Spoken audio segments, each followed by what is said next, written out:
On April 23, 1519, a man who sentenced death wrote his will while panting.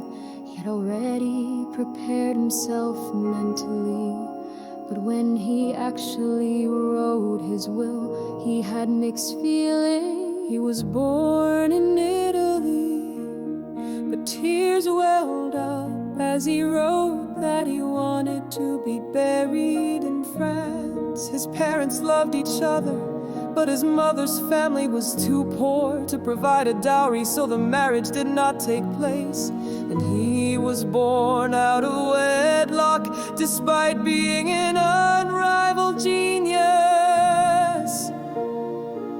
He was followed by illegitimate children, and when his father died, he did not inherit a single penny of his inheritance. He divided the vineyard he had received from the Duke of Milan between his lover, Salai, and his servant, Battista, and bequeathed the Mona Lisa painting and notebook he owned to his disciple, Francesco Melzi.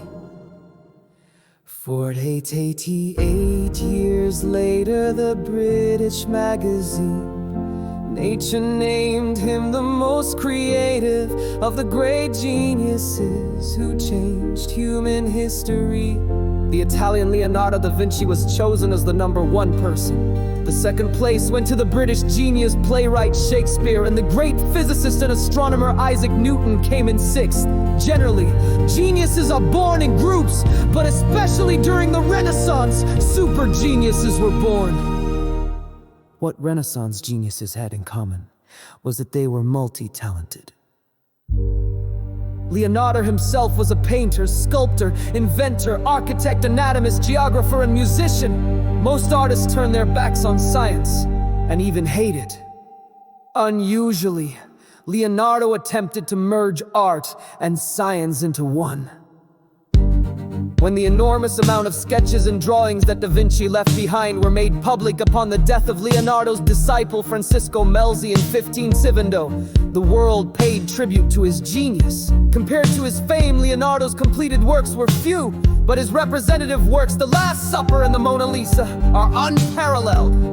The Last Supper was created in the late 15th century during the First Milan period. Leonardo da Vinci depicted the reactions of the 12 disciples when Jesus, sensing that the moment of fate had come, said, "One of you will betray me." Leonardo vividly depicted the scene where the disciples were divided into 4 groups of 3 and whispered about who the betrayer might be, as if he were watching from the side. Leonardo did not place Judas Iscariot separately, but instead had John sitting on the right side of Jesus, pushed Judas, who was holding the money bag, forward, implying that the betrayer was Judas. However, no matter how we looked at it, John looked like a woman, which was enough to give rise to numerous speculations. John was actually Mary Magdalene. The V-shaped space between the two was the vagina. The female uterus and the M-shaped outline implied Mary Magdalene.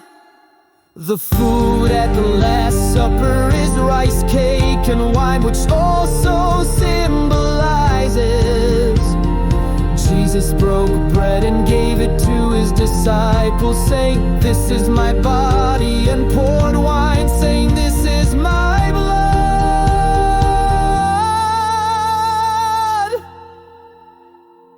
However, Leonardo's most cherished work was the Mona Lisa, which he kept until his death.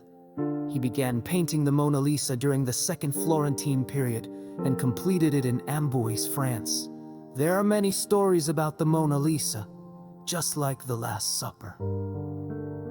The first is whether the Mona Lisa is Lisa, the wife of Francesco Gioconda, a powerful figure in Florence, or someone else.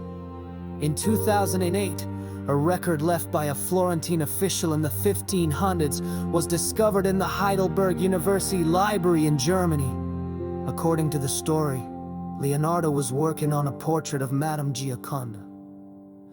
The second is why the Mona Lisa has no eyebrows. The third is that Leonardo modeled the Mona Lisa after himself, dressed up as a woman.